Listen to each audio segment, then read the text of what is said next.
So guys आज की Friday night SmackDown जो हो रही थी मोहेगन सन अरीना कैशविल कनेक्टिकट से वो फाइनली एंड हो चुकी है। तो चलिए एक बारी नजर मार लेते हैं कि आज हमें यहाँ क्या कुछ देखने को मिला। एंड नाउ आप देख रहे हैं रेसलमेनिक्स एंड सब्सक्राइब करना तो बनता है। तो शो की धमाकेदार स्टार्टिंग होती है the mega tag team match से Randy Orton and Kevin Owens versus the Pretty Deadly. Match ने अभी बस शेप ही लेना शुरू किया था कि तभी वहाँ पर लोगन पॉल आ जाते हैं और वो केविन ओवेंस पर एक लास्ट शॉट लगा देते ब्रास नकल से।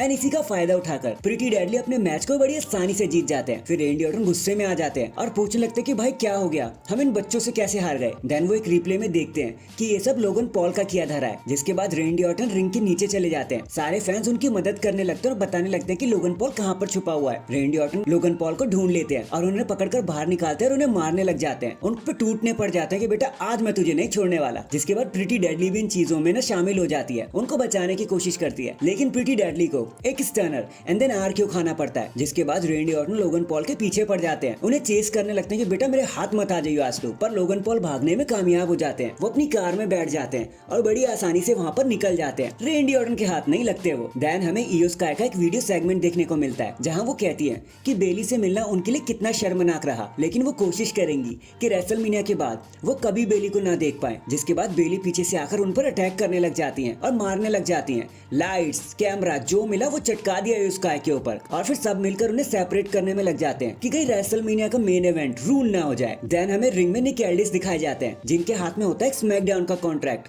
और वो कहते हैं आज एक बहुत ही ऐतिहासिक दिन है क्योंकि जब से मैं जनरल मैनेजर बना हूं ना, मैं कोशिश कर रहा हूँ कि स्मैकडाउन पर बस बड़े नामों को जगह मिले, एक एक्सट्रावागेंजा लगा रहे यहाँ पर। एंड देन हमें जीत कारगिल का अराइवल देखने को मिलता है जो खुद को फ्लेक्स करते हुए रिंग में आती है, कॉन्ट्रैक्ट को साइन करती है। निक एल्डिस उनके हाथ में माइक थमा देते हैं। जेट कारगिल कहती है कि निक अब वक्त आ चुका है कि मैं सबको एक नई वेदर अपडेट दे दूं और वो वेदर अपडेट है कि एक स्टॉर्म आने वाला है। जिसके बाद ये सेगमेंट उनके फ्लेक्स के साथ यही खत्म हो जाता है। देन हमें रेसलमेनिया 40 के लिए क्वालिफायर मैच देखने को मिलता है, street profit versus Grayson Waller and Austin theory, जहां बताने के लिए ज्यादा कुछ हुआ नहीं। कैरियन क्रॉस स्ट्रीट प्रॉफिट्स को डिस्ट्रैक्ट कर देते हैं बैकस्टेज में बॉबी लैशली को पीट कर। एंड इसी का फायदा उठाकर एक रोन पिनफॉल की मदद से Grayson Waller and Austin Theory match को जीत जाते हैं। जिसके बाद AOP and Karrion Kross team Bobby पर टूट पड़ती है। बॉबी लैशली अपनी टीम को बचाने की कोशिश करते हैं लेकिन इसका कुछ खास फायदा नहीं हो पाता। जिसके बाद कैरियन क्रॉस गुस्से में कहते हैं कि भाई अब कोई भी रेसलमेनिया में नहीं जाएगा। देन हमें सैंटोस एस्कोबार देखने को मिलते हैं जो रिंग में आते हैं और वो कहते हैं कि रे मस्टिरियो ग्रेटेस्ट लूचाडोर ऑफ ऑल टाइम है।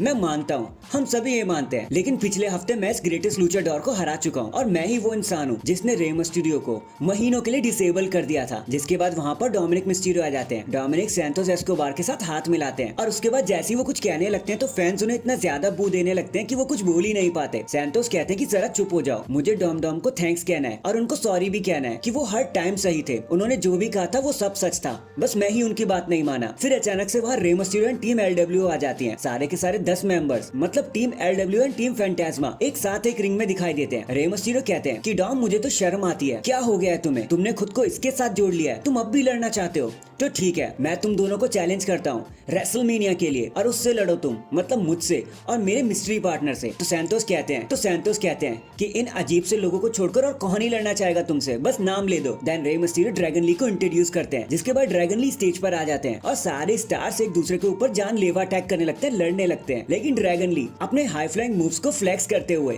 सबको ठिकाने लगाने में कामयाब हो जाते हैं। एंड देन रे मस्टीरियो अपनी टीम के साथ सेलिब्रेट करते हैं और एक न्यू मैच रेसलमेनिया के लिए सेट हो जाता है। नेक्स्ट हमें एक और टैग टीम क्वालिफायर मैच देखने को मिलता है for WrestleMania, New Catch Republic versus Angel and Humberto Carrillo. और स्पेशली यहाँ बताने के लिए कुछ हुआ नहीं, हैवी मोमेंटम के चलते बड़ी आसानी से न्यू केज रिपब्लिक अपने मैच को जीत जाती है। इसके बाद हमें एजे स्टाइल देखने को मिलते हैं जो कहते हैं कि ये हफ्ता काफी अजीब रहा, मेरी और एले नाइट की लड़ाई हो गई, उसने मेरे घर में इन्वेड किया और हमें जेल का मूवी देखना पड़ा और देखो वो डरपोक कितना ज्यादा है कि आज यहाँ पे आया भी नहीं। जहाँ पर हमें कुछ सिक्योरिटी गार्ड एक मास्क मैन के साथ दिखाई देते हैं। एजे स्टाइल उनका मास्क उतार देते हैं, उनको लगता है वो एले नाइट है लेकिन वो कोई एक रैंडम पर्सन होता है। लेकिन उसके बाद साइड में एक विग पहना हुआ इंसान एजे स्टाइल पर अटैक कर देता है और वो पर्सन निकलता है एले नाइट एजे स्टाइल पर तगड़ा अटैक कर देते हैं, उनको पीटने लगते हैं। एजे स्टाइल भागने में कामयाब भी हो जाते हैं लेकिन फिर एले नाइट कहते हैं कि भाग ले बेटा, तुझे जितना भी भागना है क्योंकि रेसलमेनिया में तुम्हें समझ आ जाएगा कि आखिर ये खेल किसका है। और फिर सारे एक साथ मिलकर बोलते हैं L A night and finally ये सारी चीजें लीड करती है हमें हमारे मेन इवेंट की तरफ जहाँ बियंका बलेयर फाइट ले रही होती है अपने फ्रेंड की तरफ से डकोटा काय। अब हम जानते हैं कि हाउ बियंका बलेयर वर्क्स, वो जल्दी से हारती नहीं है एंड आज भी कुछ वैसा ही हो गया। एक KOD लगाकर वो अपने मैच को बड़ी आसानी से जीत लेते हैं। मैच के बाद डैमेज कंट्रोल उन पर अटैक करने लगते हैं। नाओमी भी आकर उनकी मदद करने की कोशिश करते हैं, लेकिन इसका कुछ खास फायदा उन पर हो नहीं पाया। लेकिन फिर अचानक से द स्टॉर्म जेड कारगिल का राइवल हो जाता है। वो वहाँ पर आ जाती हैं और अकेले ही पूरी डैमेज कंट्रोल को साफ कर देती हैं, जिसके बाद सारे ही मिलकर रेसलमेनिया की तरफ पॉइंट आउट करते हैं और हमें बताते हैं कि Jade Cargill, Naomi and Bianca Blair WrestleMania में क्या चाहती हैं। एंड डैंग, इसी ब्रांड न्यू राइवल के साथ हमारी आज की स्मैकडाउन यहीं पर खत्म हो जाती है। वैसे आपका आज की स्मैकडाउन के बारे में क्या कहना था, कमेंट करके जरूर बताना। एंड चैनल पर नया तो चैनल को जल्दी से लाइक एंड सब्सक्राइब कर दो। बाकी मैं मिलता हूँ आपसे किसी और अपडेट के साथ। तब तक के लिए अपना ख्याल रखें और खुश रहें।